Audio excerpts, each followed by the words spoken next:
Bien, hola, ¿qué tal? Buenos días.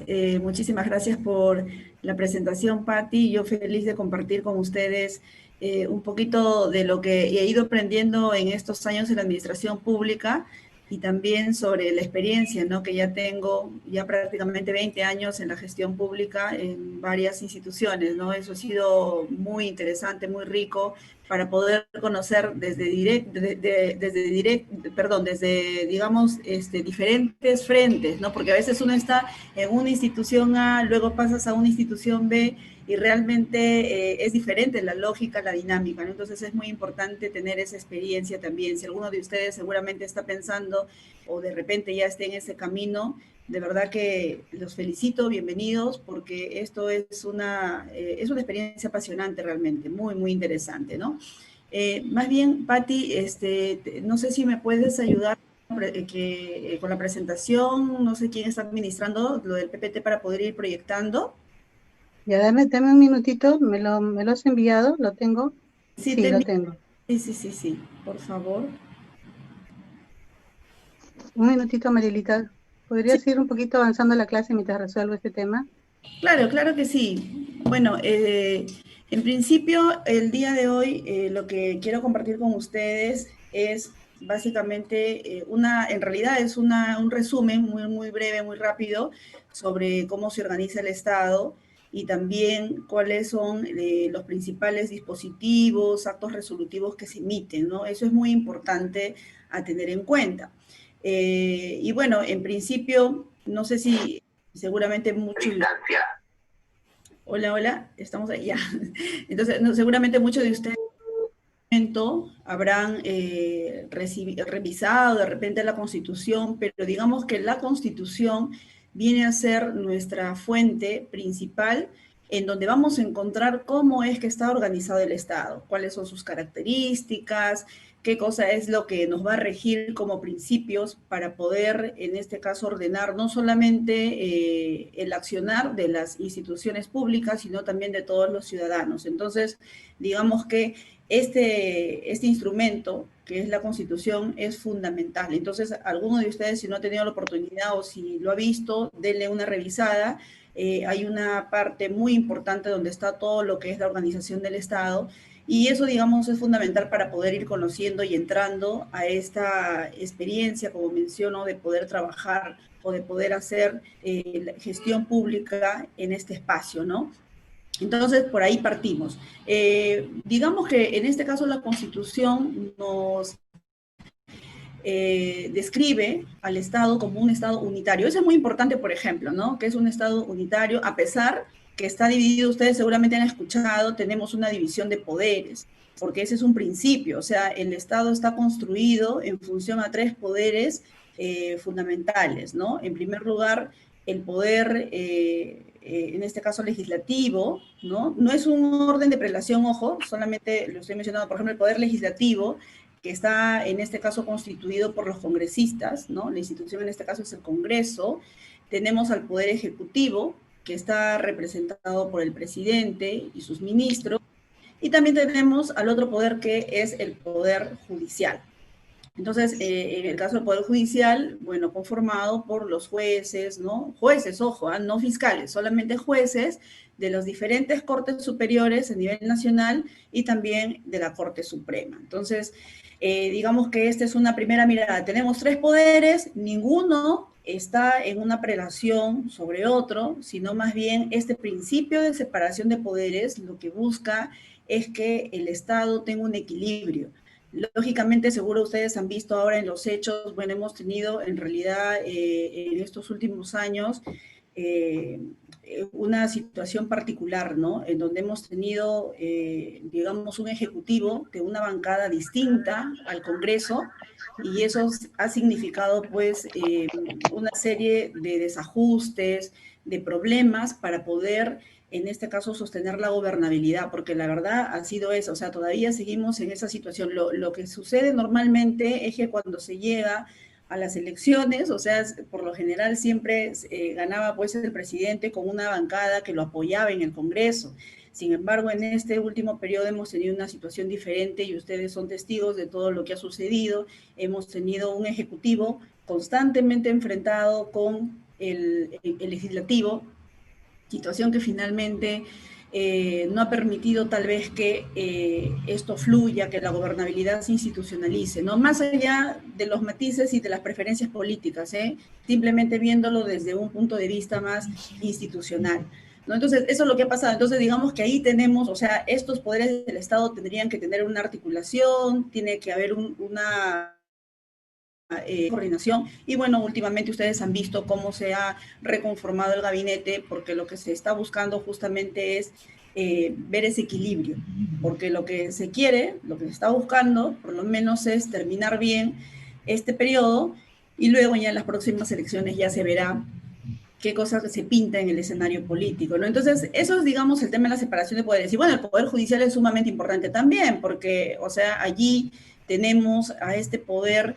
del Estado que resuelve los conflictos particulares que se dan, ¿no? Por ejemplo, cuando tienen una situación de familia, por decir, ¿no? O de repente alguien que, en este caso, por ejemplo, cometió un delito, entonces ahí pues tenemos al Poder Judicial el que va a administrar justicia, va a resolver estos conflictos que no se han podido resolver en otros espacios, porque también tenemos los espacios conciliatorios, por ejemplo, ¿no? De los de mecanismos de resolución de conflictos alternativos, ¿no? Como la conciliación, los arbitrajes, pero cuando ya esta situación, digamos, no se puede resolver, entonces se pasa pues al Poder Judicial. Entonces, también es muy importante, ¿para qué? Para que el Estado en general pueda sobrellevarse y tener una convivencia, ¿no? En este caso. Eso, digamos, lo que se busca. Bueno, ahí ya tenemos la presentación, gracias.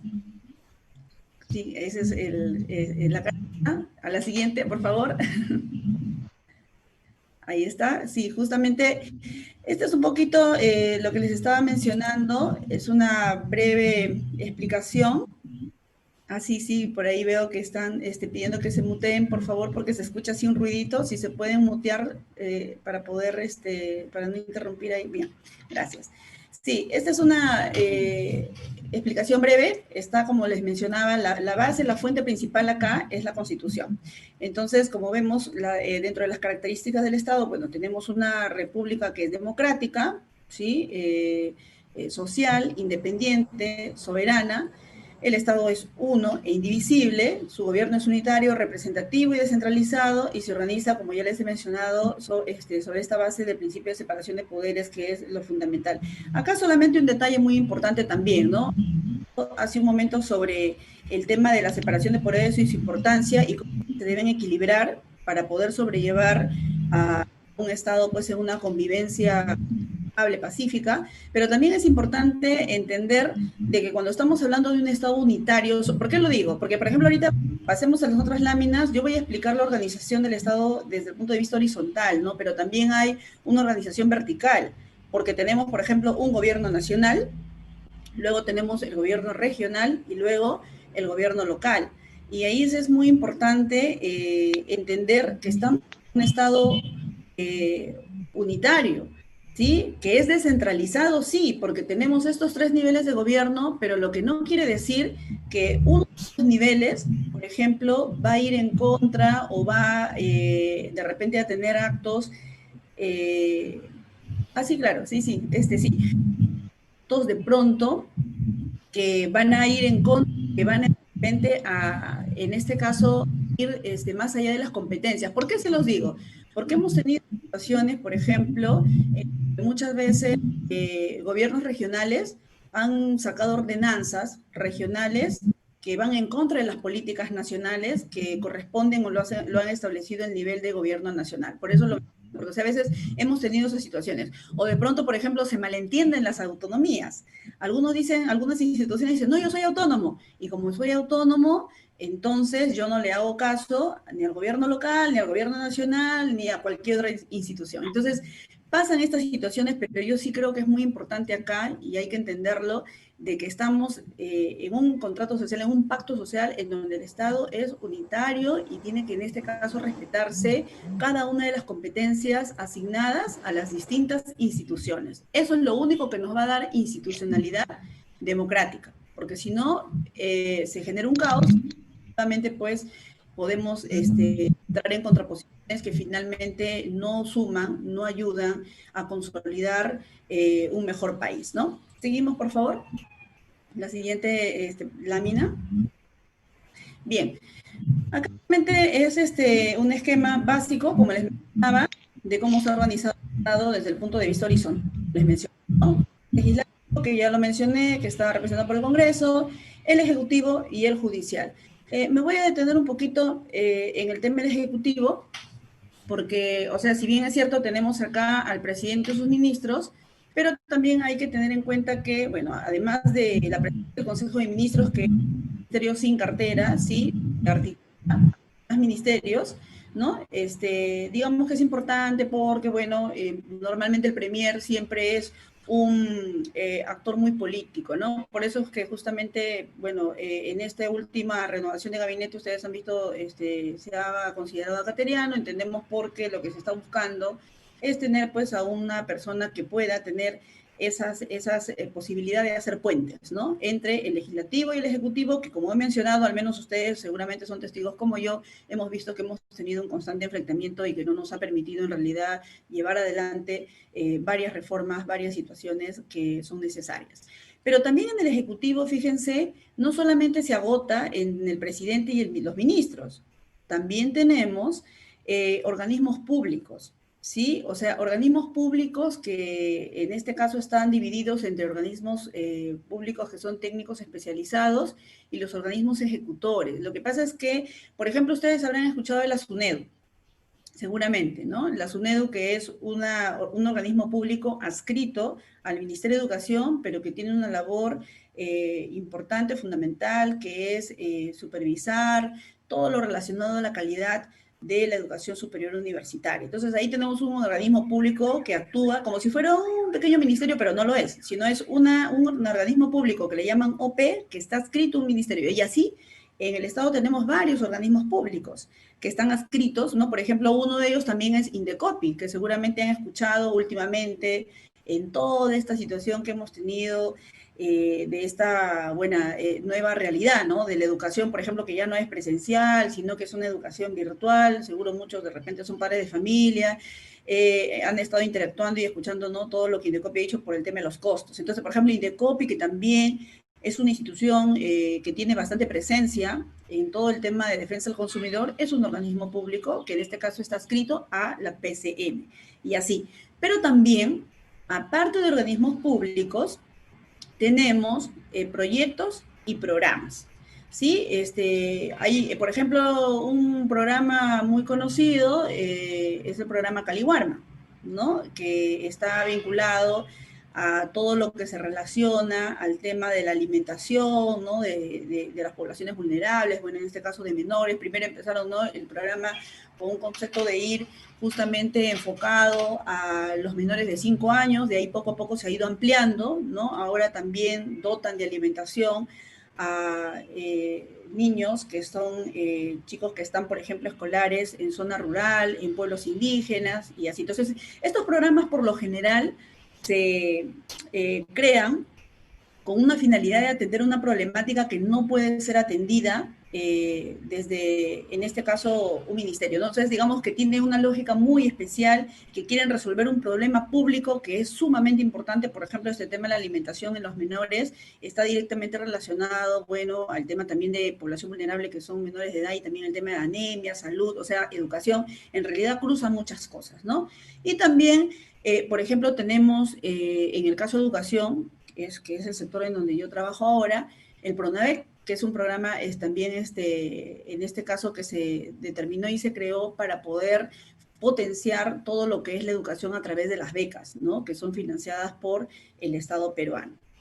Además de los proyectos y programas en el Ejecutivo, tenemos empresas públicas, ¿no? Hay varias empresas públicas, sobre todo las de servicios de agua, que están dentro de este rubro. Entonces, como verán en el tema del Ejecutivo, hay bastantes bracitos, hay bastantes actores por ahí que seguramente los van a escuchar, lo estoy mencionando de manera resumida, pero seguramente en algún momento van a poder también ustedes tener la experiencia de encontrarse, entonces ya van a saber y de repente por ahí identificar, a ver, esta institución, ¿qué es? Entonces un poco para poder ir relacionándose con todo este mundo, con todo este esquema de la organización del Estado. Y bueno, en cuanto al Poder Judicial, como les he mencionado, es en este caso compuesto por las Cortes Superiores y la Corte Suprema. Estos están presentes a nivel nacional. Bueno, en realidad sobre este punto también hay varias situaciones en realidad por resolver. Por ejemplo, ahorita que estamos en esta nueva realidad, sabemos que hay serios problemas en algunas regiones en donde no se han podido digitalizar, en donde, bueno, han tardado un poco, recién se están dando las audiencias virtuales. Entonces, realmente es una institución importante, sin embargo, el tema de la modernización que tendría que haberse dado de repente a diferencia de otras instituciones del Estado ha tardado un poco, entonces eso finalmente también genera dilación, demora en la administración de justicia. Y siempre nos decían, ¿no? Cuando estudiamos nosotros en la universidad que justicia que tarda finalmente ya no es justicia, ¿no? Porque hay situaciones que se tienen que reponer, que se tienen que reparar oportunamente, ¿no? Sobre todo, por ejemplo, los temas de que están relacionados a la afectación de derechos fundamentales, ¿no? Sabemos, por ejemplo, que hay acciones de amparo que están dirigidas, por ejemplo, ¿no? A reponer, ¿no? El derecho a la educación, de repente el derecho al trabajo, ¿no? Que son derechos fundamentales, pero a veces tardan 2, 3 años y finalmente ya llega la sentencia, pero digamos no es oportuna y finalmente tal vez ya los daños, porque lo que se busca con la celeridad de la administración de justicia es mitigar el daño que se pueda producir, ¿no? Bueno, estas son las situaciones. Pero aparte, fíjense, aparte de estos tres poderes del Estado, en la propia Constitución también vamos a encontrar otro grupo de organismos que son los organismos constitucionales autónomos, ¿no? Que ahí ya también más adelante los vamos a desarrollar un poquito más, pero también tenemos en realidad hay varios organismos autónomos que son importantes también, que no están dentro de estos tres poderes, pero que su labor realmente es valiosa y fundamental. Entre ellos, por ejemplo, a propósito de lo que hablé hace un momento de los derechos fundamentales, por ejemplo, el Tribunal Constitucional. El Tribunal Constitucional en realidad es una institución sumamente importante para fijar los criterios, para también, es el guardián de la Constitución y como ya lo he mencionado en la primera parte, la Constitución pues es una de las normas fundamentales en donde vamos a encontrar la fuente de todas las reglas de juego para poder, en este caso, funcionar, ¿no? El Estado y también ahí están todos los derechos. Entonces, ya lo voy a desarrollar más adelante. Seguimos, por favor, con la siguiente lámina para poder seguir desarrollando. Bien, entonces, luego de este breve resumen de cómo está compuesto el Estado, rápidamente voy a mencionar algunas de las funciones que tienen cada uno de ellos, ¿no? Por ejemplo, las funciones del Poder Legislativo. En primer lugar, bueno, como todos sabemos, cuando vamos a una elección nosotros estamos eligiendo a nuestros representantes. Por lo tanto, los congresistas tienen una función muy importante que es la representación a la nación. ¿La nación quiénes somos? Todos nosotros. Las personitas, ¿no? Las personitas que integramos un país, esa es la nación. Entonces, esa es su primera labor, ¿no? El primer trabajo que tiene el Poder Legislativo, que es representarnos, ¿no? Que a veces de repente se olvida un poquito por ahí porque, bueno, ya todos sabemos cómo vamos ahí, ¿no? Pero además también es muy importante la labor que tienen respecto al control político. Por lo general, casi siempre asociamos que el Poder Legislativo solamente legisla, ¿no? Que solamente da leyes y nada más, que es, ¿no? Un centro de producción de normas. Pero en realidad también tiene otro elemento importante que es el control político, porque fiscaliza los actos del Poder Ejecutivo. A veces pienso yo que, bueno, en este afán es donde hemos visto, ¿no? En estos últimos tiempos, que en el tema del control político hemos tenido pues varios ministros que han sido llamados para interpelarlos, incluso algunos con censuras, ¿no? Que también se han dado, gabinetes que incluso han caído a partir de este control político que ha ejercido el poder legislativo, ¿no? Más allá de cómo y de cuáles hayan sido las razones por las cuales se han dado, porque bueno, varios han cuestionado la forma, de pronto que no ha habido los suficientes argumentos, pero digamos que es parte de este juego político en realidad, es parte, y ellos tienen esta función, o sea, el legislativo pide información, puede solicitar investigaciones a ministros, a representantes de otras instituciones, por ejemplo, de organismos autónomos, o sea, es parte de, porque tiene esa tarea encomendada, que es el control político. Por eso es que fiscaliza los actos del Poder Ejecutivo. Mucho más ahora, ¿no? Más ahora que hemos tenido una etapa, en realidad, histórica, ¿no? Que no hemos tenido Congreso en un periodo, ¿no? Eso ha sido histórico realmente, o sea, se disolvió el Congreso y en ese interregno parlamentario, ¿qué ha pasado? O sea, no había el Congreso, no había quien de las leyes, porque como ustedes verán, aparte del control político, el Poder Legislativo también es el principal productor, es el que da las leyes, el que dicta las leyes, ¿sí? Y también resoluciones legislativas que de ahí les voy a explicar en qué consisten. Entonces, en este interregno parlamentario, como ustedes han visto, finalmente quien dio las leyes fue el Ejecutivo a través de decretos de urgencia, ¿no? Entonces, esa es una situación también muy particular. Pero digamos que estas son las funciones principales que tiene el Congreso. Hay más, por si acaso, ¿eh? El Poder Legislativo tiene más y ahí justamente he citado los artículos de la Constitución para que ustedes los puedan revisar, porque, por ejemplo, entre ellas está en elegir también al defensor del pueblo, por ejemplo, ¿no? También, o sea, estos representantes de órganos constitucionales autónomos son elegidos finalmente por el Congreso. Por ejemplo, es una tarea también importante. Y hay otras más, ¿no? Por ejemplo, en este caso, ratificar los tratados internacionales y, en fin, ¿no? O sea, hay una serie de funciones adicionales, pero digamos que las principales son estas, ¿no? Que son además las que siempre hay que tener en cuenta porque es la que finalmente se hacen más visibles, ¿no? Siguiente lámina, por favor. Bien, ahora tenemos al Poder Ejecutivo. ¿Qué funciones tiene? También algunas principales, por ejemplo, acá he preferido recoger las funciones que se establecen en la Ley Orgánica del Poder Ejecutivo, o sea, además de la Constitución, tenemos otras leyes de desarrollo y, por ejemplo, toda la organización del Poder Ejecutivo la podemos encontrar en la Ley 29.158, Ley del Poder Ejecutivo. Entonces, en este caso, bueno, ya tenemos el Congreso que emite leyes, ¿verdad? Y a quien le corresponde reglamentar esas leyes que ha emitido el Congreso es al Poder Ejecutivo, ¿no? Entonces, el Poder Ejecutivo, a través de decretos supremos, aprueba los reglamentos de las leyes, va a evaluar su aplicación y obviamente también va a supervisar su cumplimiento, ¿no? Ejemplo, vamos a poner un ejemplo. La Ley General de Educación, por decir, ¿no? Tenemos la Ley General de Educación que nos explica cómo está estructurada la educación en el país, cuántos niveles, cuántas etapas hay, etcétera, ¿no? Entonces, esa ley por sí misma no ha sido suficiente. Tiene que tener un reglamento que la desarrolle, que pueda aterrizarla, ¿no? Porque a veces las leyes son amplias, generales, y hay que buscar ahí otros instrumentos para poder saber finalmente cómo se va a aplicar. Entonces, esa es la tarea del Ejecutivo. El Ejecutivo lo que va a hacer es desarrollar esas leyes, por eso es que seguramente han escuchado en algún momento, y si no, es importante que tengan en cuenta algo. Cuando se reglamenta una ley, este reglamento no puede ir más allá de la ley. Esa es una regla fundamental. ¿Por qué? Porque se supone que la madrecita es la ley, o sea, esa es la madre, este es el hijito, entonces el hijito no puede sobrepasarse, sino que a veces también hemos visto situaciones en donde hay reglamentos que se van más allá de lo que la ley indica.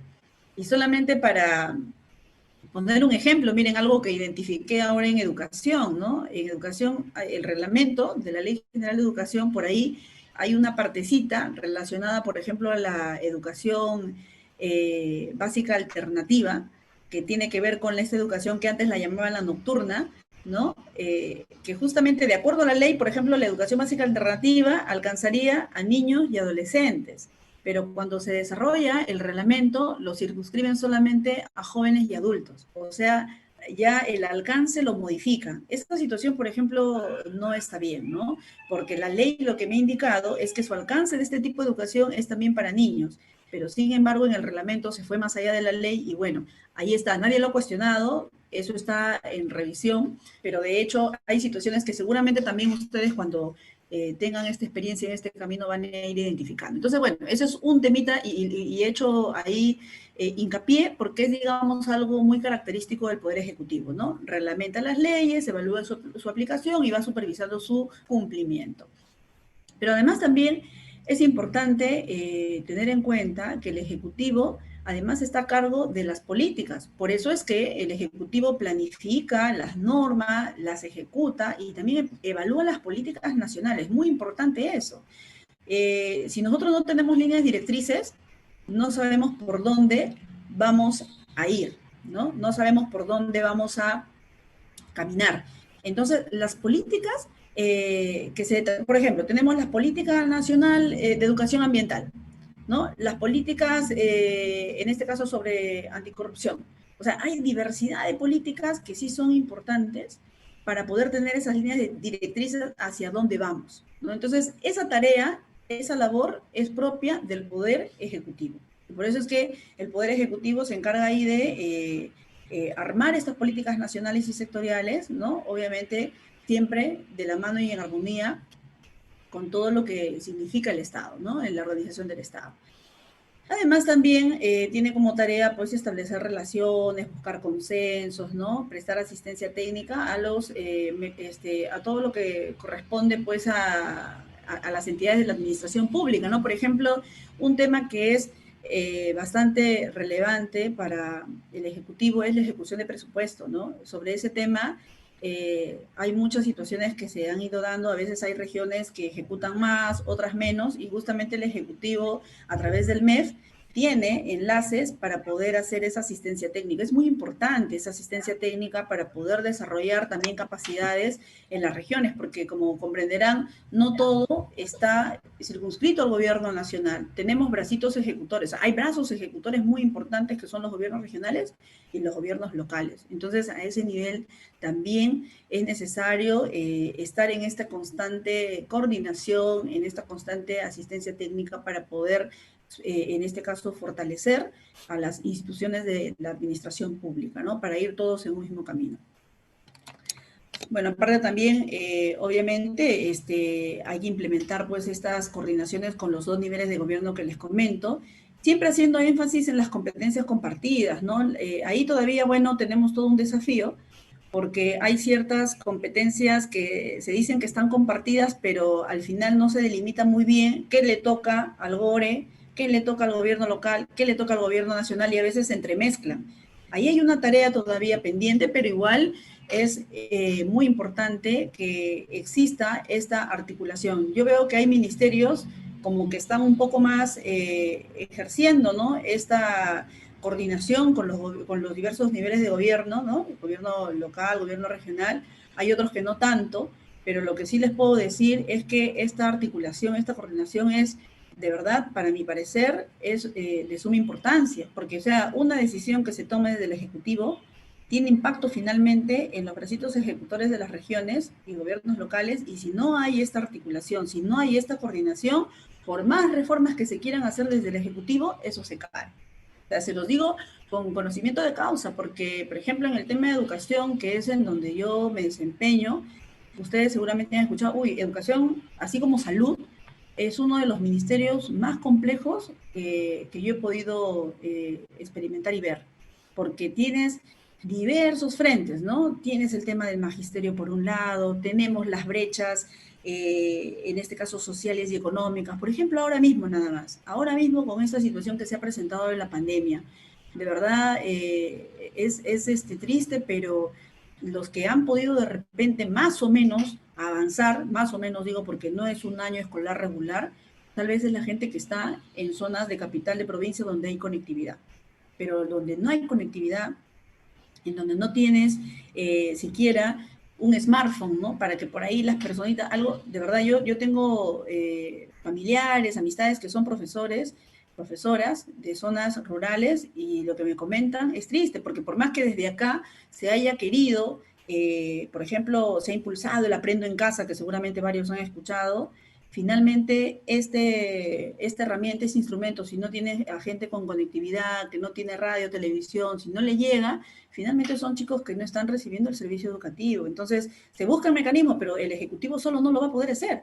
El Ministerio de Educación solo no va a poder alcanzar y lograr que esos chicos tengan un servicio educativo efectivo.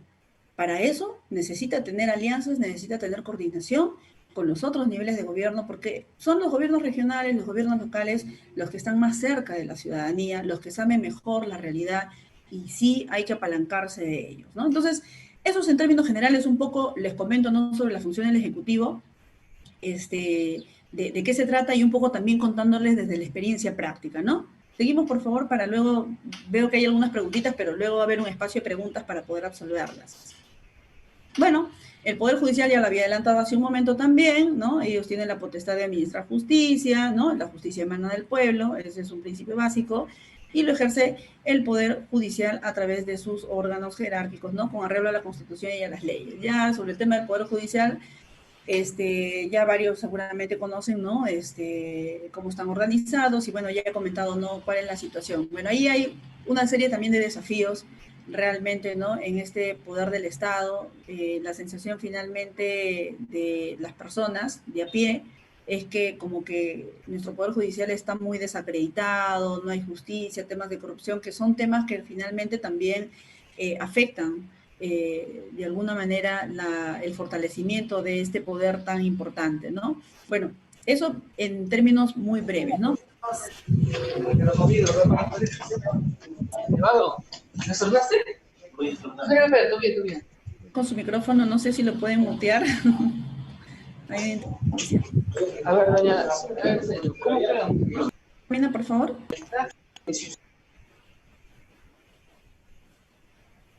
Estaban cobrando. ¿Usted va a tener que pagar la cuota ahorita de agosto? Por favor, apaguen los micrófonos. ¿El puede pagar el lunes? Yo creo que el administrador puede poner en mutis a todos, el administrador. Sí, estoy en eso. No le conviene amortizar. Por favor, estoy en eso. Sí, pero ella dice que en septiembre no va a poder pagar. Dios mío. Tiene que pagar mensual. Sí, es simple, tiene que estar con trámite todavía. Patricia.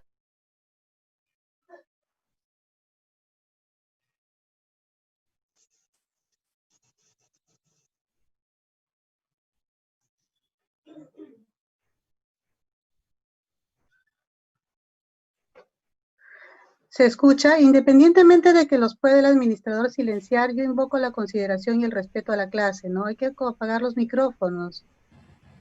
Somos todos adultos, por favor, colaboremos. Sí, debe ser eso parte de la regla de juego, ¿no?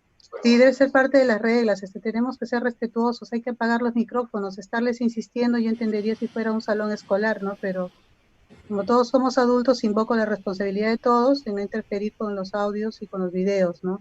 Continuemos, por favor. Marielita, ¿nos escuchas? Sí, sí les escucho. ¿Me escuchan ustedes? ¿Sí? Sí. Ya, sí, yo te escucho, Nito. Te escuchamos bien.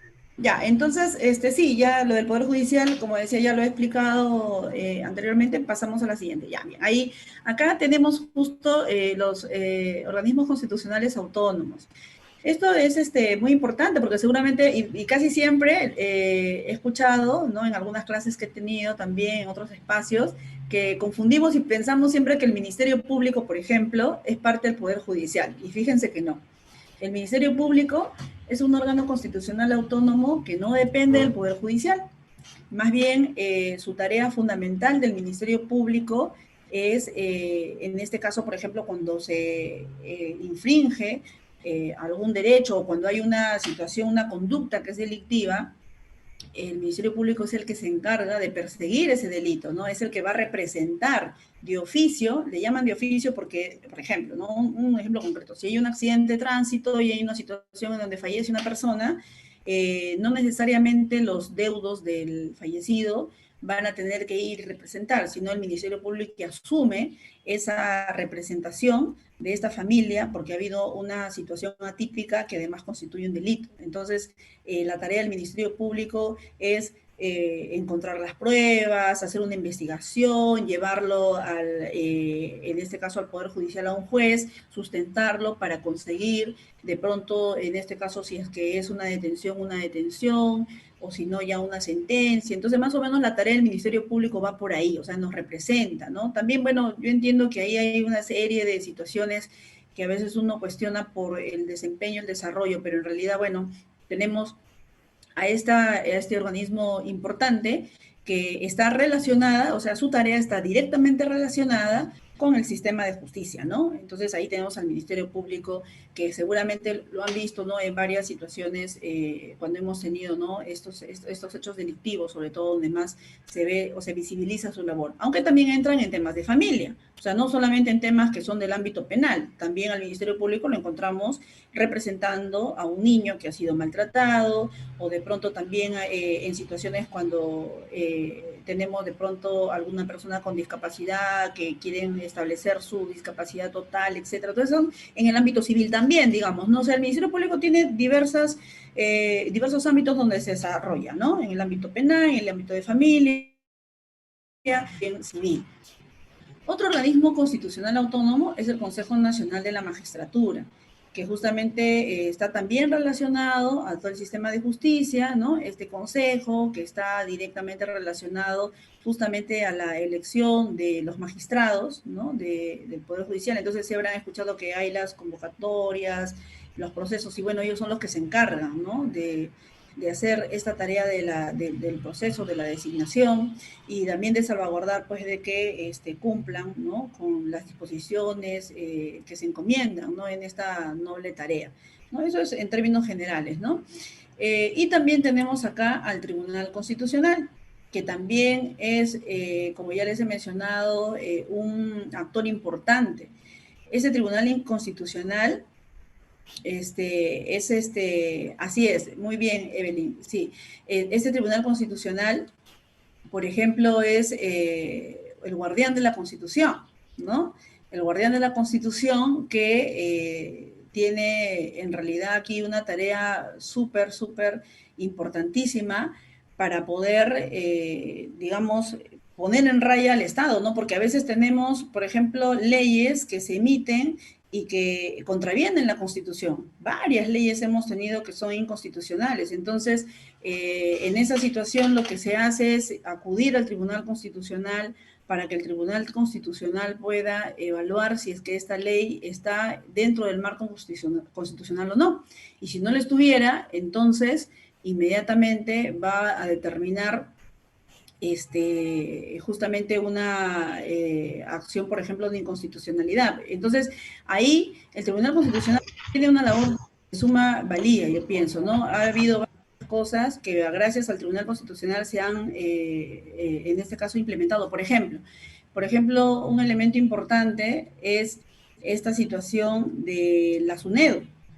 La SUNEDU, por decir que, y ahí un poquito les cuento nuestra experiencia, por ejemplo, anteriormente cuando teníamos la Asociación Nacional de Rectores,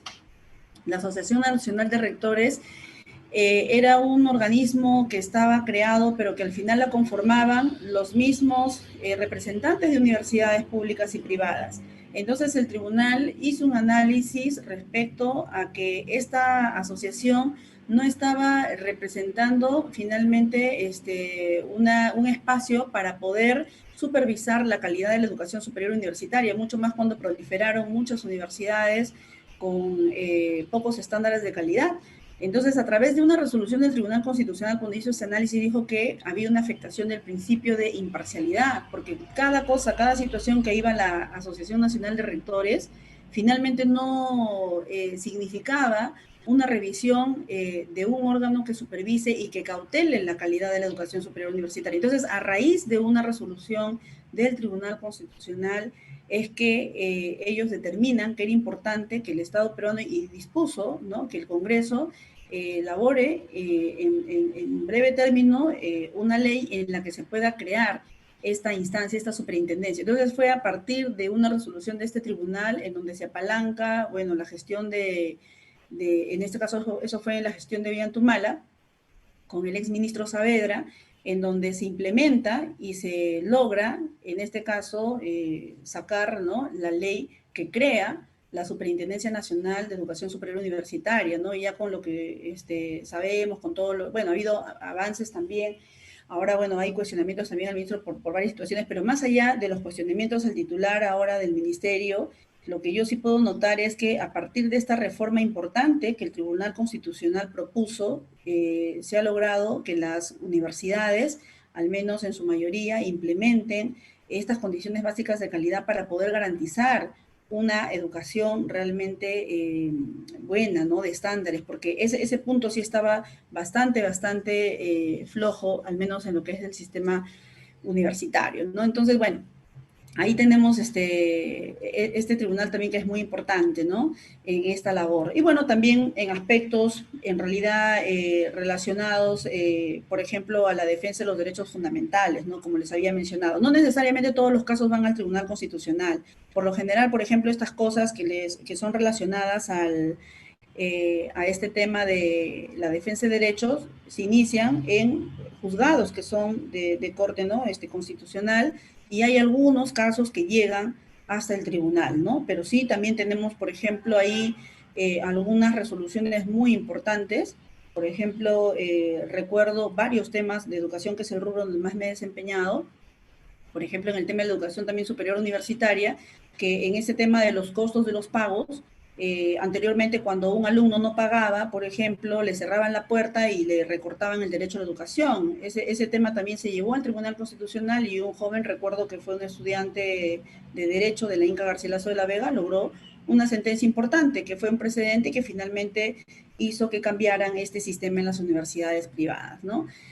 También tenemos la Contraloría General de la República, que es otro órgano constitucional autónomo. En ese tema de la Contraloría, bueno, ahora, últimamente también con facultades sancionadoras, ¿no? Antes solamente recomendaba, por ejemplo, si encontraba alguna evidencia de alguna irregularidad, contravención de las normas, la Contraloría recomendaba que se deslinden las responsabilidades. Sin embargo, últimamente le han dotado también de la potestad para poder en este caso, sancionar, ¿no? Hay varios casos también de sanciones, buenas, malas, en fin, ¿no? Pero digamos que la Contraloría ahora tiene ese adicional, ese plus. No sé qué tan bueno o malo sea, de lo poco que he podido también ahí escuchar de personas que han estado con procesos, ¿no? He visto que les han ganado incluso la Contraloría, pero ahí creo que hay que y hacer una mirada, ¿no? Porque a veces, o sea, está bien, tenemos que tener a alguien que audite, ¿no? Porque las contralorías, ustedes habrán escuchado en instituciones del Estado, siempre tienen auditores,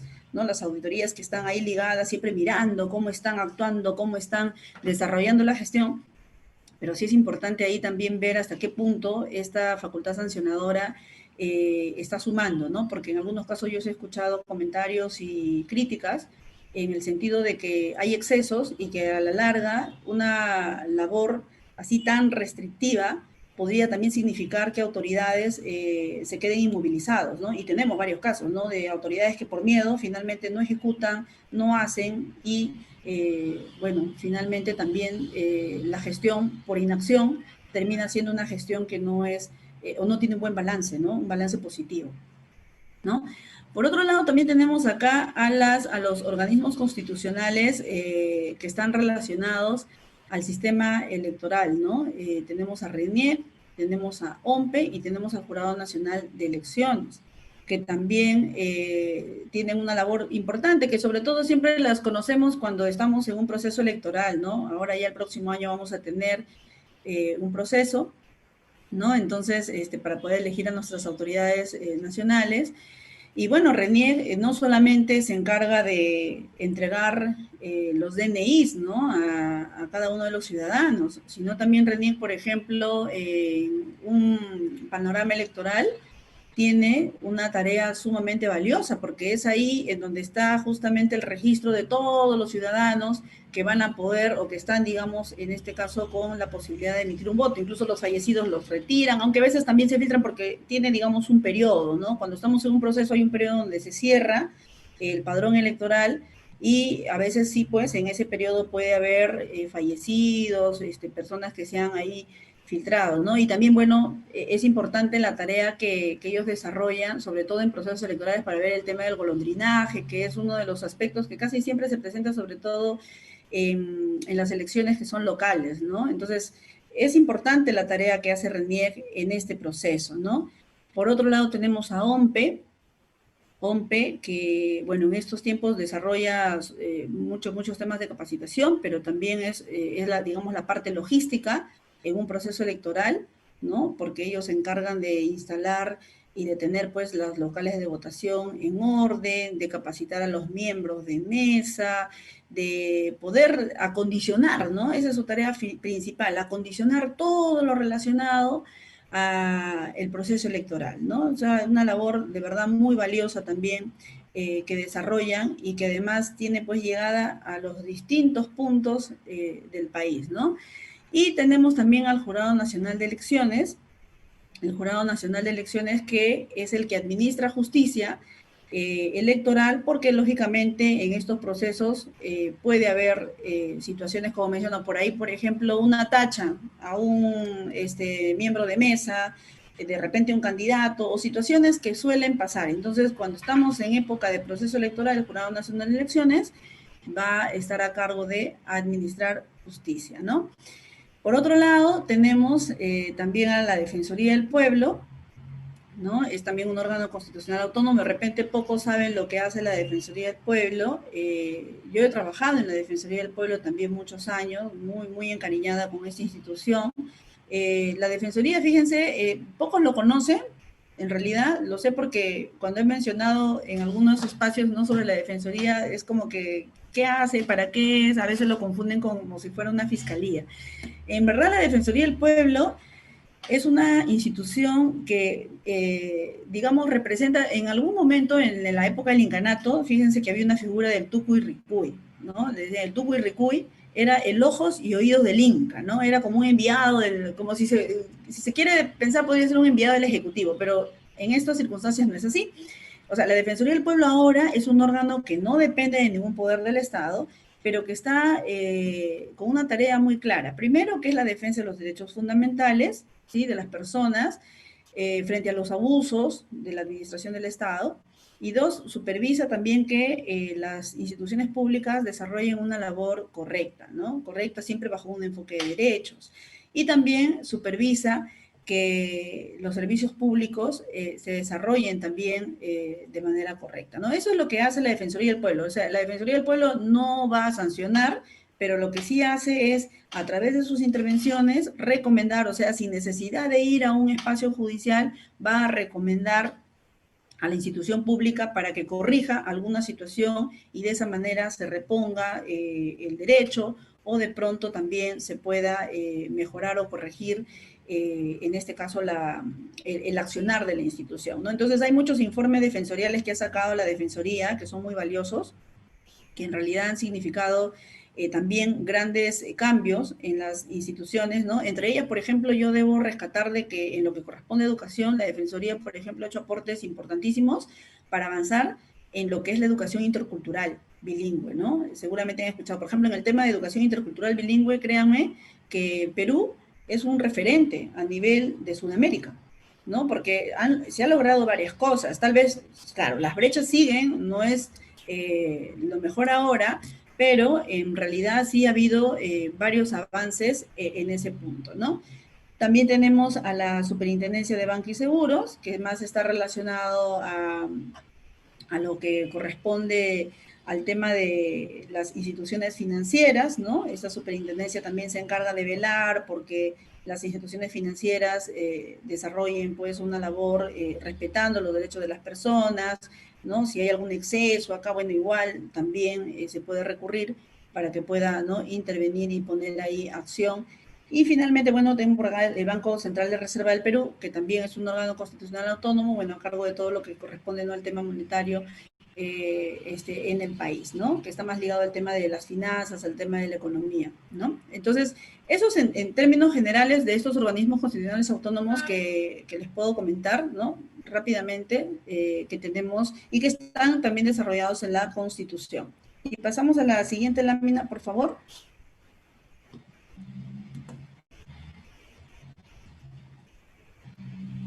Hola, a la siguiente lámina, por favor. Ya. Sí, justamente, para que tengan una idea, me había solicitado justamente, Patti, que les comparta algún organigrama, ¿no? Porque, claro, yo los he mencionado en términos generales, pero todas estas instituciones finalmente tienen toda una organización, ¿no? Entonces yo he escogido el organigrama del Ministerio de Educación, ¿no? Como verán, en este organigrama ya está el esqueleto de cómo se estructura, o sea, cada ministerio tiene toda una estructura, ¿no? Entonces acá, por ejemplo, por lo general tienes al despacho ministerial y tienes también a su alta dirección, ¿no? La alta dirección, que en este caso está compuesta por la Secretaría General y por la Secretaría de Planificación Estratégica, sí. Las otras cositas que están arriba, por ejemplo, el Consejo Nacional de Educación, el órgano de control, ¿no? Estos, o la Procuraduría, son órganos que están a la par, por ejemplo, lo que decíamos, ¿no? Siempre en todo ministerio, en toda institución pública va a haber un órgano de control, y ahí está la Contraloría, acá en la parte superior izquierda, ¿sí? Entonces tengo un órgano de control institucional que está ahí mirando, revisando qué está haciendo, cómo están ejecutando, ¿no? Tengo la Procuraduría, por ejemplo, la Procuraduría Pública, que es la que va a defender al ministro, ¿no? O a todas las situaciones que son de nuestro interés, pero que no dependen directamente del ministerio. Esto, por ejemplo, la Procuraduría depende del Ministerio de Justicia, ¿no? Y por acá tengo un órgano consultivo en la parte superior derecha, que es el Consejo Nacional de Educación, que hace poquito el Consejo Nacional de Educación es un órgano consultivo muy importante, porque ellos, por ejemplo, hace poquito han contribuido con el famoso Proyecto Educativo Nacional. No sé si han escuchado, pero hace unos días, reciencito, ahorita esta semana, ya se ha publicado el nuevo Proyecto Educativo Nacional que se va a aplicar hasta el año 2036, ¿no? Entonces, ahí está este Consejo Nacional de Educación. Y luego, como menciono, tienes el despacho, tienes acá la alta dirección, vamos bajando, tengo la Secretaría General. La Secretaría General normalmente es como el órgano ejecutivo, ¿no? Normalmente las Secretarías Generales desarrollan y tienen a su cargo oficinas que están relacionadas con toda la parte financiera, ¿no? Y toda la parte también de recursos humanos, la parte de asesoramiento. Por ejemplo, la Oficina de Asesoría Jurídica, que es a donde yo pertenezco, depende de la Secretaría General. Normalmente es así. Luego en la parte superior derecha tenemos a la Secretaría de Planificación Estratégica, en donde están también los órganos, ¿no? Por ejemplo, la Oficina de Planificación Estratégica y Presupuesto, que son los que están viendo todo el tema de los recursos, ¿no? El tema de si cada uno de los productos normativos que se sacan están alineados a las políticas, y también en este caso a los planes institucionales, ¿no?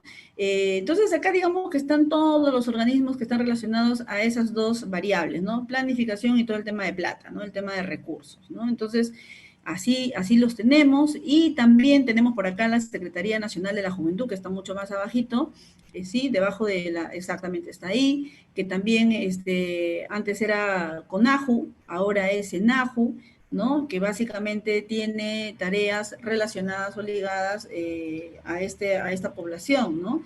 De juventudes, ¿no? En realidad, bueno, no es muy visible, hay poca actividad. Anteriormente en algún momento tuvo mayor protagonismo, pero bueno, ahora está ahí con algunas cosas, la política, por ejemplo, de juventudes, que también está impulsando. Entonces, hay algunas cositas ahí que se están desarrollando, ¿no?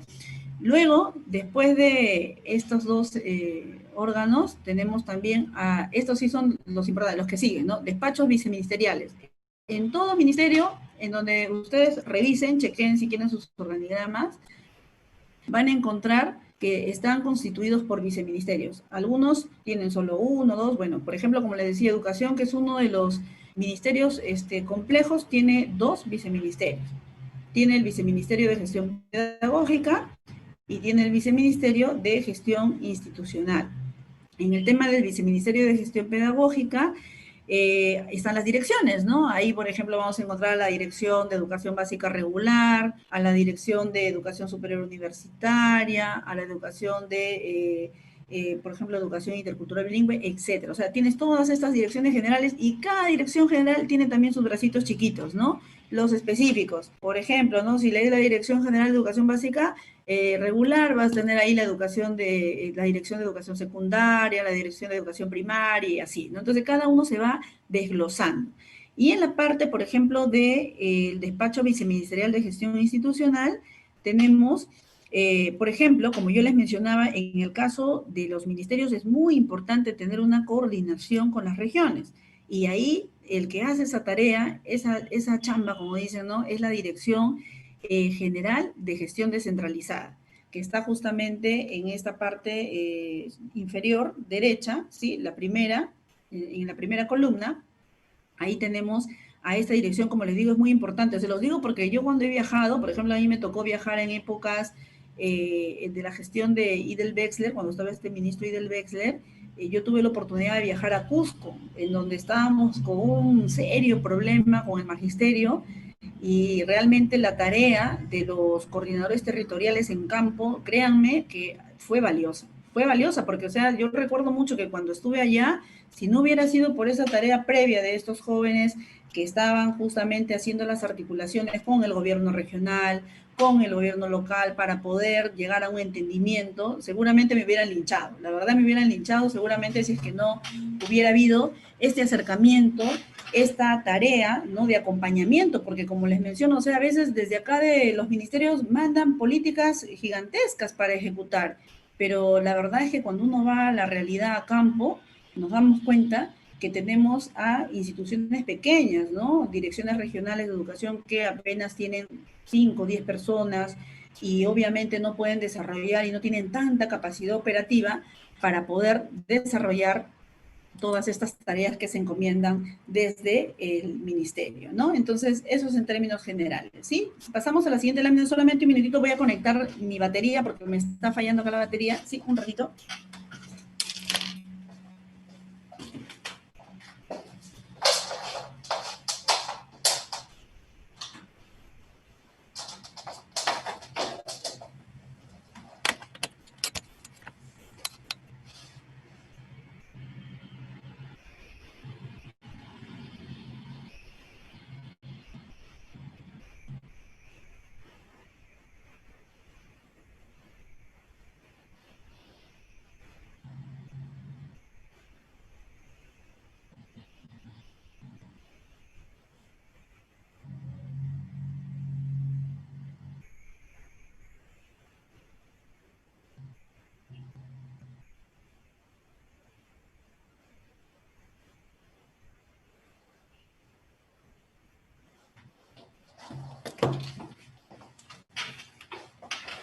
Ya está, disculpen.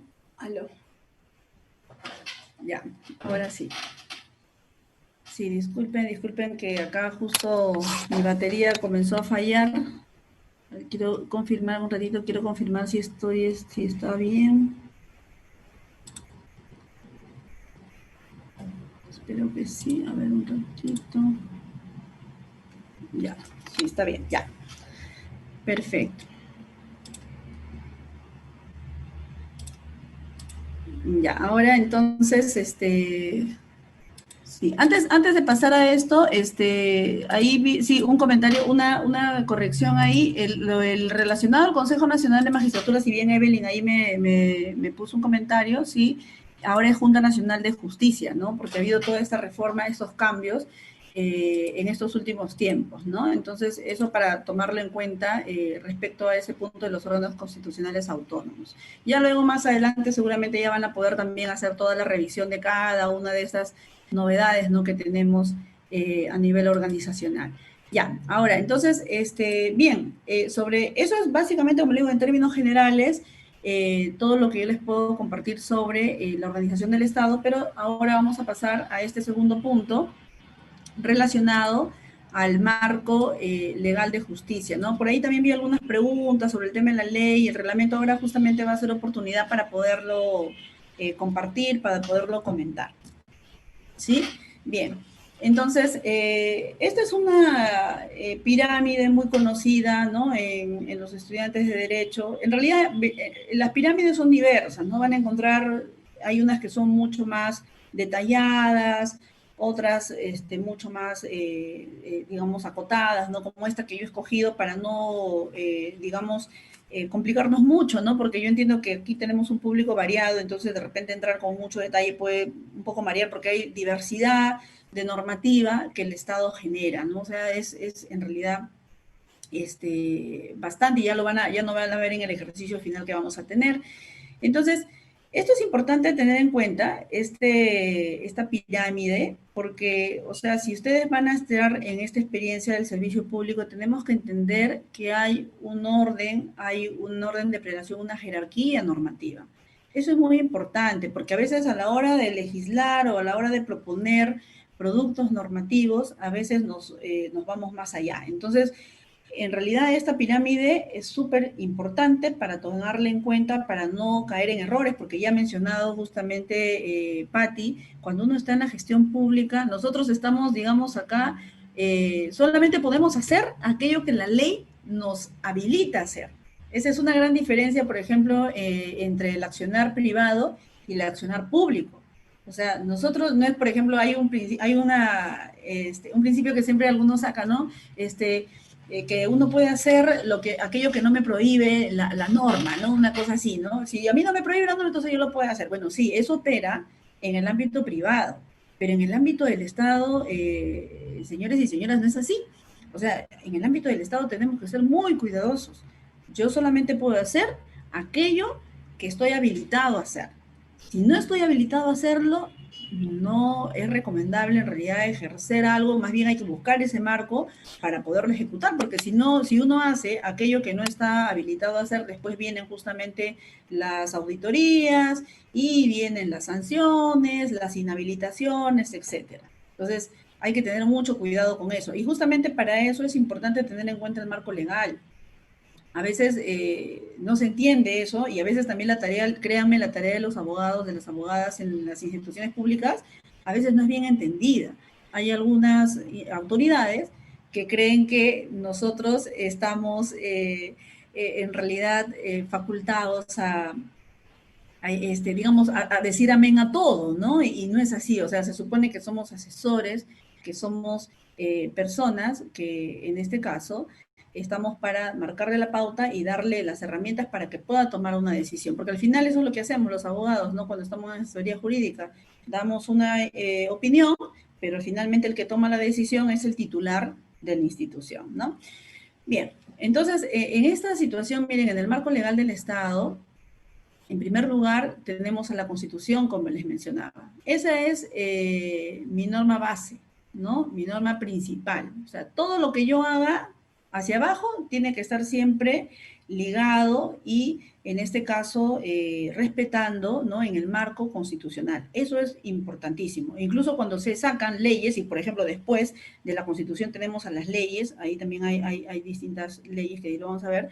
Estas leyes tienen que ser en ese marco, ¿no? Y, por ejemplo, yo me acuerdo mucho que cuando hemos estado en esta época de pandemia, seguramente ustedes escucharon los padres de familia, comenzaron por ejemplo, en el tema de educación, que sí, que si ingrese el Estado a regular precios, que diga que descuenten tanto, que no paguen, que perdonen o condonen las moras y así, ¿no? Entonces, eso es lo que se vio, lo que la gente demandó, pero obviamente cuando se elaboró el decreto legislativo, porque se sacó un decreto legislativo, ya luego también les voy a explicar, ¿no?, en qué coyuntura se saca eso, se tuvo que evaluar muchas cosas, ¿no? Y por ejemplo, claro, las personas reclamaban y decían, no, tiene que haber control, pero ahí, por ejemplo, en ese punto específico, la Constitución prohíbe que el Estado entre a regular precios o que cambie o modifique contratos, ¿no?, que han sido dentro del ámbito privado.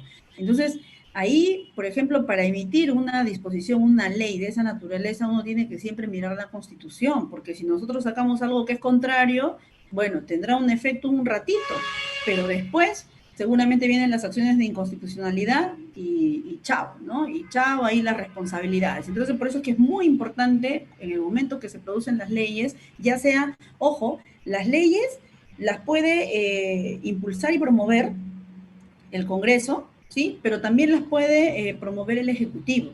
Y seguramente han escuchado, hay varias propuestas de ley que han sido impulsadas por el Ejecutivo. Entonces, ¿por qué? Porque hay iniciativa legislativa también a ese nivel. Entonces, esas propuestas tienen que siempre tener el marco constitucional como un parámetro para no ir más allá. ¿Sí? Eso es valiosísimo, es muy importante, como les digo. Y también se los digo porque en algún momento, por ejemplo, cuando hemos revisado proyectos de ley, y Patricia lo sabe porque también ha visto los proyectos de ley del Congreso, de verdad, cada vez que vemos proyectos de ley del Congreso, en realidad nos preocupamos mucho de las propuestas que llegan, ¿no? Porque hay muchas propuestas que llegan y de verdad tienen inconstitucionalidades, numerosas.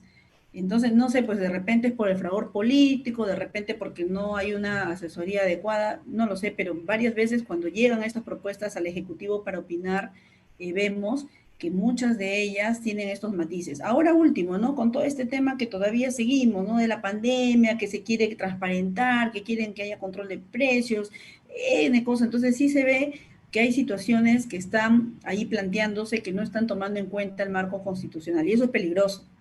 Realmente es muy peligroso, ¿no? Bien, entonces, luego de la, como digo, de la Constitución, tiene las leyes, vamos a ver ahí a qué tipo de leyes, y luego tenemos también los decretos, en este caso supremos, ¿no? Que son los que reglamentan. O sea, después de una ley, por lo general, como ya les había mencionado hace un momento, yo tengo una ley, pero en la ley muchas veces no se hace un desarrollo específico de lo que va a significar esa aplicación de esas grandes cosas que ahí se han planteado. No llega a ese nivel. Esa tarea selectivo y a través de decretos supremos se reglamentan las leyes, ¿sí? Entonces, hay que tomar en cuenta eso, ¿no? Y también, bueno, hay otro cajoncito ahí que son otras normas, porque no necesariamente todo se regula con decretos supremos, ¿sí? También, por ejemplo, ministerios sacan protocolos, sacan directivas, sacan documentos normativos, o sea, hay otras regulaciones que se hacen que están mucho más abajo, que también dan contenido, pero como verán, estas cositas que se van sacando de abajo siempre tienen que ir mirando lo que está arriba.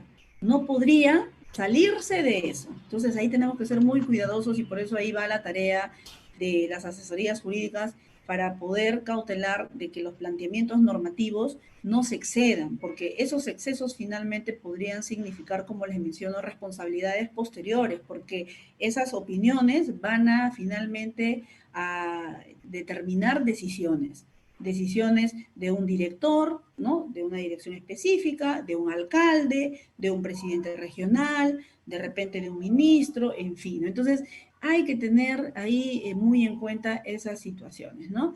Y por último, también dentro de este marco legal, bueno, también en esta pirámide se consideran las decisiones judiciales y administrativas.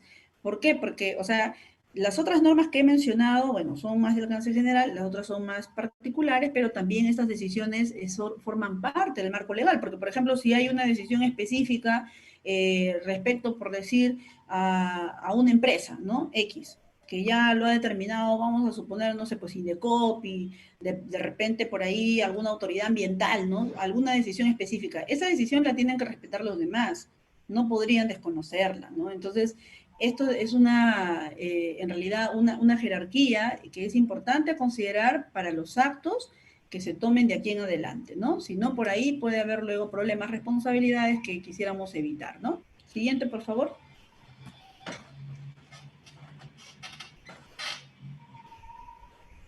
Hola, la siguiente lámina, por favor.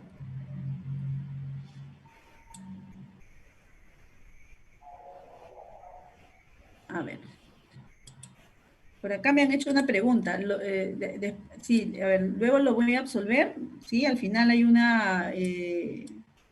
espacio de preguntas. Si lo van haciendo no hay problema, igual lo voy anotando. Ya. Bien, entonces, aquí también una rápida explicación, ¿no? De esta norma principal ¿Qué es la Constitución? La Constitución, como ya le he mencionado, es la norma más importante del sistema, contiene los derechos fundamentales y deberes ciudadanos, no solamente derechos, también deberes. Es muy importante tomar en cuenta también estos deberes. Y hay una situación que también es importante rescatar y que parte de la Constitución. Ok, las personas, los ciudadanos tenemos derechos, correcto, pero también es importante saber que lo que no se ampara es el abuso del derecho. Sí, se los digo porque también esa situación ocurre, ¿no? Miren, rápidamente les cuento una anécdota, un caso, este sería un caso, pero de Ripley que sucedió en Huaraz. Yo recuerdo mucho que allá en Huaraz, que está relacionado con ese tema del abuso del derecho y que fue avalado además por la autoridad local. Lo que pasa es que había una especie de quinta, fíjense, una quinta, en donde en ese pasadizo, pues, había una señora, no sé cómo la verdad hizo la señora, pero cuando había ido a inscribir su propiedad en la municipalidad, ella había inscrito su propiedad con un pedacito del pasadizo. ¿Y qué había significado eso? O sea, la municipalidad, fíjense que le da, le reconoce, dice, sí, usted es propietaria incluso del pasadizo. Entonces la señora tenía ahí unos conflictos con el vecino que estaba al fondo del pasadizo y le dijo, bueno, lo siento mucho, yo soy dueña del pasadizo, voy a poner un muro y tú verás por dónde sales. De verdad, eso fue lo que pasó. Y puso el muro. Puso el muro porque ella decía, yo tengo mis documentos que me avalan que yo soy propiedad del pasadizo. Cosa de Ripley, como les digo, pero ocurrió. Entonces hizo su pared, la señora, y el señor, el del fondo, no podía salir, se quedó encerrado en su casa. Entonces abrió, hizo un huequito por el techo y por el techo salía, comenzó a pedir ayuda. Bueno, el caso llegó en esa oportunidad a la Defensoría del Pueblo. Y yo recuerdo mucho que esta situación, como les menciono, o sea, sí nos puso en jaque mate porque es cierto, o sea, la municipalidad le había reunido, pero ¿cómo es posible que hayan permitido una cosa así? Si acá estamos hablando de un pasadizo que es de uso común, o sea, de verdad era una situación bien, curiosa. Al final de cuentas, como la municipalidad también dijo, sí, pero yo ya le he dado ya la propiedad, no puedo hacer nada, o sea, las cosas están así. Entonces, para poder resolver este tema, como les decía, nosotros, ¿qué hicimos? Cuando yo estaba en Defensoría del Pueblo, en este caso a este ciudadano le ayudamos y como la Defensoría puede presentar acciones constitucionales, se presentó una acción de habeas corpus, porque claramente en esta situación había un abuso del derecho. Claro, la señora decía, yo soy propietario, incluso el pasadizo, ¿no? Pero a la vez, esta situación de su derecho de propiedad que ella estaba ejerciendo estaba significando un abuso del derecho que estaba afectando la libertad de tránsito de esta persona. Entonces, fuimos a un habeas corpus, tuvo éxito, menos mal, y finalmente, a través de esta acción constitucional, determinaron pues que se libere y ya de ahí vinieron las otras situaciones. Pero, o sea, es importante, interesante en realidad lo que la Constitución te permite, porque en situaciones como esta, fíjense cómo ocurre, ¿no? Como le digo, de Ripley, pero incluso avalados por la municipalidad, pero como no se puede en este caso admitir el abuso del derecho, entonces tuvo un resultado favorable, ¿no? Favorable para la familia que estuvo encerrada, bueno, no para la persona, pero también corrigió este accionar de la municipalidad. Entonces, en realidad es maravilloso lo que la Constitución indica, léanlo, de verdad es muy importante que como ciudadanos responsables nosotros sepamos todos esos derechos que tenemos, ¿no? Y hay muchos que todavía están en desarrollo, ¿no? Por ejemplo, ahora que está este tema de los datos personales.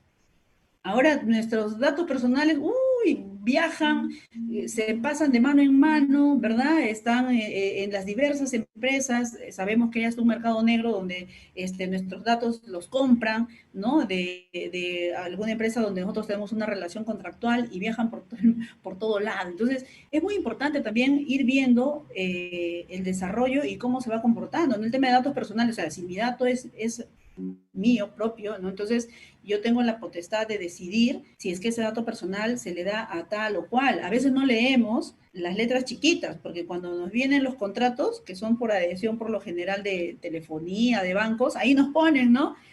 Autoriza para tratar sus datos, y a veces uno sí, ni lo leemos bien. Y por ahí de pronto tenemos, bueno, las 1000 llamadas que todos los días nos torturan ahí, o de pronto que nuestros nombres están por ahí viajando por todo el lugar, ¿no? Entonces, hay cositas muy interesantes en la Constitución que yo sí les recomendaría que lo revisen, que lo chequeen, porque yo creo que un ciudadano responsable en principio tiene que conocer, más allá que sea abogado o no, tenemos que saber cuáles son nuestros derechos, en qué consiste y también cuáles son los límites, ¿no? Cuáles son nuestros deberes. Eso es sumamente importante. Sí, eso es una tarea que yo les sugiero que realicen. Y adicionalmente, como ya les he mencionado, aquí en la Constitución está toda la estructura del Estado, ¿no? Ahí van a encontrar todos los poderes que hemos hablado, los órganos constitucionales autónomos, qué hace cada uno, o sea, ahí está el desarrollo, ¿no? Claro está que la Constitución es una norma fundamental, pero para poder encontrar, por ejemplo, un desarrollo mucho más específico, ejemplo, ¿no? Del derecho a la salud. Entonces van a tener que ir pues a la ley específica de salud para poder ver ya detalles, ¿no? En qué consiste, hasta dónde tengo acceso, tengo que, o sea, ya detalles, ¿no? Igual, en el tema de educación, seguirá la Ley General de Educación para encontrar ahí los detalles de hasta dónde me asiste el derecho como papá, qué es lo que yo puedo hacer si soy, por ejemplo, miembro de alguna de estas organizaciones que hay del CONEIR, que de repente han escuchado, hasta dónde alcanza el derecho de mi hijo, ¿no? Porque también hasta en eso, otra cosa importante que también les quiero ahí mencionar respecto al tema de los derechos, que no hay que olvidar, los derechos no son absolutos. Eso también hay que tenerlo en cuenta. Los derechos tienen límites. Entonces, también eso es importante, porque a veces, por eso ocurren los abusos de derecho, pues, ¿no? Porque a veces las personas pensamos que los derechos son absolutos y como yo tengo derecho a, entonces nadie me va a limitar. Pero eso es falso. O sea, ¿hay posibilidades de restringirlo? Sí, y por ejemplo ahorita nada más, en esta pandemia que hemos vivido, nos han restringido nuestra libertad de tránsito, ¿sí?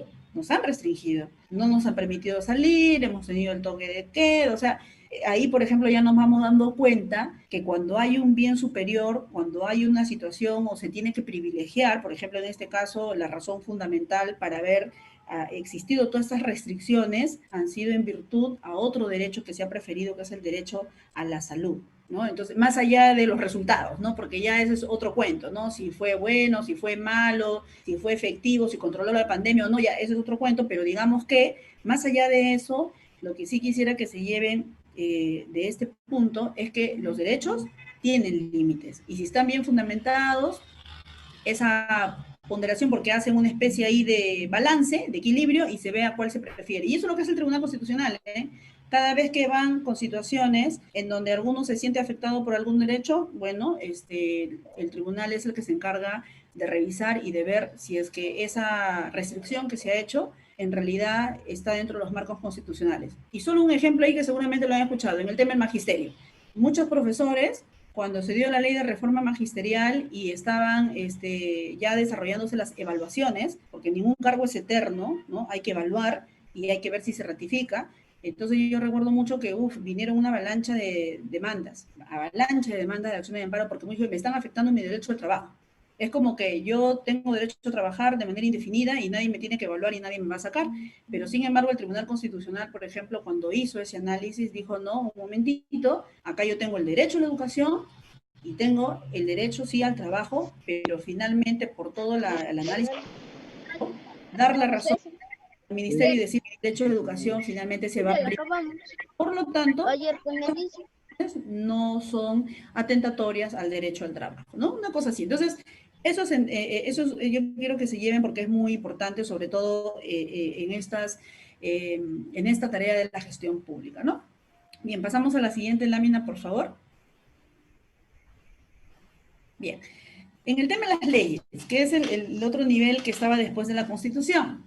En el tema de las leyes, las leyes orgánicas y las leyes ordinarias, ¿no? Las leyes orgánicas fundamentalmente están dirigidas a desarrollar toda la organización de una institución pública, ¿no? Por ejemplo, tenemos ley orgánica, ¿no? el Tribunal Constitucional, la ley orgánica de la Defensoría del Pueblo, en fin, ¿no? Hay una serie de y tienen, digamos, incluso una forma de aprobación muy, muy particular con votación especial, ¿no? Entonces, eso, digamos, es ley igual, es una ley, pero como está dirigida a la organización de una determinada institución, entonces sí tiene una especial votación en el Congreso, ¿no? Y las leyes ordinarias, que son, ¿no?, normas de carácter general, son abstractas, en fin, ¿no? Pero ojo, y acá me quiero detener en el tema de las leyes ordinarias, porque, o sea, si bien es cierto, como ya he mencionado, el Congreso es el principal emisor de las leyes, también tenemos decretos legislativos, ¿no? Y algunos me preguntarán, ¿y cuándo sacan los decretos legislativos? Ojo, el decreto legislativo también tiene rango de ley, ¿sí? En este caso, ya muy bien, los tupas, muy bien, vamos guardando las preguntas para el final, me encanta eso, un ratito, sí. A ver, entonces, en este caso, como les menciono, las leyes, los decretos legislativos los emite, ojo, el Poder Ejecutivo. ¿En qué circunstancia? En la circunstancia en la que el Poder Ejecutivo ha ido al Congreso y le ha pedido que le delegue facultades.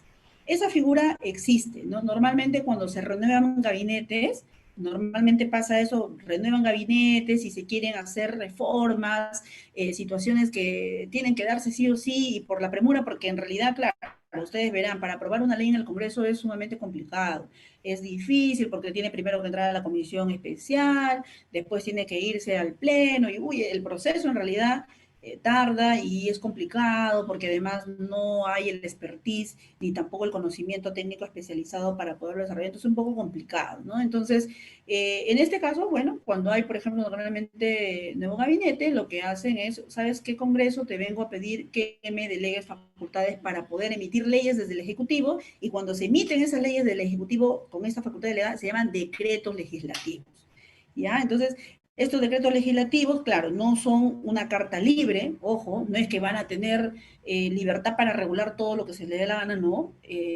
son puntos específicos. ¿Por qué? Porque cuando solicitan esta facultad delegada al Congreso, ya el Congreso lo otorga, ¿sí? Lo otorga a través de una ley y lo va a otorgar además con los puntos específicos. O sea, el Ejecutivo tiene que justificar, yo quiero regular sobre materia ambiental, específicamente residuos sólidos. Ya, yo quiero regular sobre el tema de educación, específicamente sobre calidad de la educación superior universitaria. O sea, son puntos muy concretos. No es una carta libre de que el Ejecutivo va a regular todo lo que se le da gana, ¿sí? Entonces, el Congreso evalúa y si está de acuerdo, muy bien, le dice, ok, te doy la potestad, empieza tú a sacar tus leyes con decretos legislativos. Y obviamente, después que sacan los decretos legislativos, esos están sujetos a supervisión, lo que quiere decir que el Congreso, después que ha emitido el Ejecutivo esos decretos legislativos que tienen rango de ley, los puede revisar y también los puede derogar si es que consideran que no estaban dentro de las facultades delegadas. Hay toda esa situación, ¿sí? Muy bien, pero aparte de los decretos legislativos, también tenemos los decretos de urgencia, que han estado muy de moda y que también tienen rango de ley, ¿sí?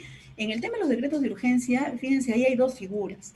O sea, los decretos de urgencia tienen, en un escenario, digamos, regular, cuando hay congreso, se dictan básicamente para temas económicos, para temas financieros. Esa es la verdadera naturaleza de los decretos de urgencia, ¿sí? Sin embargo, seguro ustedes han escuchado en en esta época de pandemia, cuando no están cuando no hemos tenido congreso, hemos tenido también miles de decretos de urgencia, ¿ya? Entonces, en este tema, los decretos de urgencia, sin este congreso, por ejemplo, es una figura diferente, y por eso es que ahí hemos regulado aspectos que no necesariamente se circunscriben al tema económico y al tema financiero, ¿sí? ¿Por qué? Porque hemos estado en un interregno parlamentario, no había facultad delegada y se hizo una interpretación, ¿no? Y bueno, finalmente comenzó a regular el Ejecutivo porque, o sea, no puede el Ejecutivo seguir gobernando sin tener normas con rango de ley, tenía que sacarlas. Entonces se han sacado miles de decretos de urgencia en este interregno parlamentario que también son motivo de supervisión posterior por parte del, en este caso, del Congreso, ¿no? Por otro lado, también a nivel de los otros niveles de gobierno, o sea, el gobierno local, el gobierno regional, tenemos ordenanzas regionales y las ordenanzas municipales que también tienen rango de ley, ¿ya? Solamente que el que lo emite es un nivel de gobierno diferente, ¿no? Entonces eso también es importante tomar en cuenta. Igual, todas estas leyes que se emiten desde las distintas figuras que les he mencionado, tienen que respetar la Constitución. Si no la respetan, eso va a caer, ¿no? Tarde o temprano cae porque alguien por ahí acciona una inconstitucionalidad, algunas, o reúnen ciudadanos firmas y bueno, puede caer. Entonces siempre hay que tener mucha cautela, mucho cuidado de aquellas cosas que estamos regulando a nivel de las leyes. Seguimos, por favor. No sé cómo estoy en tiempo, Pati, tú me dices cómo estoy en tiempo, dime, por favor. Hola, hola, Pati. No, Mariela, todo está bien. Sí, Continúa. ok. Me van contando porque a veces me emociono y voy contando. No sé, ustedes me dicen si es que hay que correr un poquito, por favor, les pido eso. Bueno, en fin, entonces ya hablamos de las leyes, ¿no? Ahora, en el tema de los reglamentos, acá también es importante considerar lo siguiente. Como les he mencionado, hay una cadena, no todo tiene que estar articulado, engranado, eso es muy importante, ¿no? Entonces, en el tema de los reglamentos, como ya les he mencionado, el Poder Ejecutivo los va a materializar a través de decretos supremos. ¿Sí? Seguramente han escuchado varios decretos supremos. Entonces, los decretos supremos son los que van a reglamentar las normas con rango de ley, pero también hay decretos supremos que se sacan para regular actividad sectorial funcional. O sea, no necesariamente un decreto supremo van a verlo regulando una ley específica, sino también puede ser por una actividad puntual, por una actividad que está relacionada directamente a un sector específico y que ha determinado que tiene que sacarse por este mecanismo, ¿no? De un decreto supremo, ¿no? Y como les he mencionado, yo estoy acá hablando también digamos, lo estoy viendo los reglamentos desde un punto de vista amplio, ¿sí? Porque como les he mencionado, no todo se acaba, la regulación no se acaba en decretos supremos. También las regulaciones a veces necesitan tener detalles mucho más concretos y específicos, y para eso los ministerios, por ejemplo, pueden emitir directivas, documentos normativos, protocolos, lineamientos, en fin, hay una diversidad de denominaciones ahí, ¿no? Entonces ustedes cuando vean el peruano, no se asusten, pero van a ver, infinidad de instrumentos. Hay varios, ¿no? Algunas cosas incluso que no son necesariamente desarrollo normativo, sino que son designaciones, incluso no viajes que se autorizan, que bueno, también se utilizan resoluciones ministeriales, por ejemplo, ¿no? Entonces, eso es lo que van a encontrar. Por ejemplo, en la última parte, cuando señalo de que también se pueden emitir otras normas de desarrollo desde cada ministerio, estas otras normas de desarrollo no necesariamente son con decreto supremo.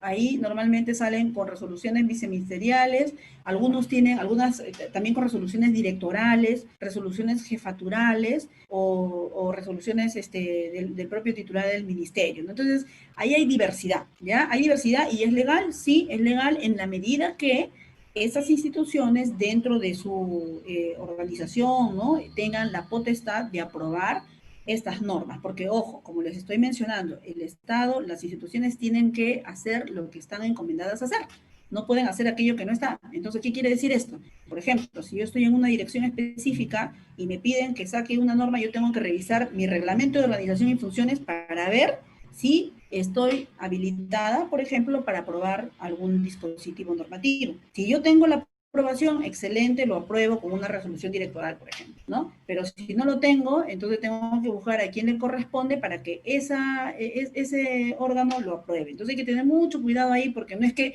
porque yo quiero, lo saco, sino que también yo tengo que revisar qué me manda mi documento que me regula mis funciones. Si está en mis funciones, excelente, vamos para adelante, lo apruebo sin ningún problema. Y si no, de repente se dirige al órgano que sí tiene esa función. Entonces es muy importante esas cositas tomarlas en cuenta para no caer en situaciones que luego nos traigan responsabilidades, ¿no? Que es lo que uno menos quiere, ¿no? En el sector público uno evita eso, de verdad es un dolor de cabeza. Ustedes no saben cuando a veces por ahí hay situaciones que de repente no se hicieron bien, eso es terrible. Yo les cuento porque tengo amistades que han estado en el servicio público y a veces, y sobre todo por el tema de recursos, ¿sabes? Cuando hay temas de contrataciones del Estado, cuando tenemos temas relacionados a ejecución de dinero, ahí es delicado.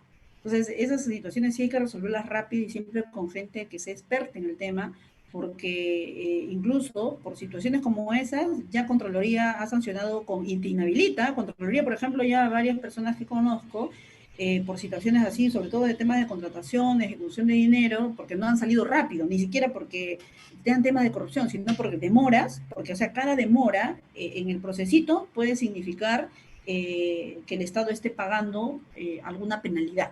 Y por esas demoras, a veces también cae la responsabilidad por ahí, ¿no? Entonces, Contraloría en varias situaciones ha determinado inhabilitaciones, o sea, te inhabilitan y no puedes trabajar en el Estado 1 o 2 años. Imagínense, ¿no? Una persona que está en la gestión pública, quedarse sin la posibilidad de trabajar 1 o 2 años, sumamente complicado en realidad, ¿no? Bueno, siguiente lámina, por favor. Sí, en este caso, por ejemplo, también está el tema de las decisiones judiciales y administrativas, como les había mencionado también en la pirámide, que aquí, digamos, la diferencia de las otras disposiciones que he mencionado es que, por ejemplo, la Constitución, las leyes, los reglamentos, todos estos son de alcance general. No es que se esté decidiendo o regulando específicamente para una persona, un grupo, o sea, digamos, tiene un alcance general. Esa es una de las características de estas normas. En cambio, en una decisión judicial o administrativa, su alcance es particular, ¿ya? Esa es, digamos, una de las características. Pero también forman parte del ordenamiento de todas maneras, como les mencionaba, ¿no? Porque, por ejemplo, a veces tenemos situaciones, decisiones judiciales que, no sé, pues, por ejemplo, vamos... Sí, hola, hola. Ya, entonces, por ejemplo, tenemos alguna decisión judicial de repente, ¿no? Que ha significado que un trabajador retorne a su puesto, entonces eso finalmente hay que respetarlo, ¿no? Y es una cuestión puntual para esa persona. Por ejemplo, muchos casos que van in copy por barreras burocráticas, ¿no? A veces hay procedimientos que se establecen en instituciones públicas y de pronto por ahí hay situaciones que son barreras burocráticas y INDECOPI determina que eso es barrera burocrática y que no se le debe exigir tal o cual requisito. Esa decisión es particular porque solamente se le va a aplicar a esa personita que ha conseguido esa resolución, ¿no? Entonces, normalmente estas decisiones judiciales, administrativas, se emiten en el marco de estas acciones que han sido impulsadas a petición de parte, ¿no? O sea, es el individuo el que se siente afectado o el que quiere ir y, bueno, resolver un tema, entonces acude a estas instancias para poder conseguir alguna decisión que pueda, en este caso, no significar la reparación de su derecho o, en este caso, la atención de algún derecho en particular, ¿no? Entonces, eso es básicamente sobre este punto, ¿sí?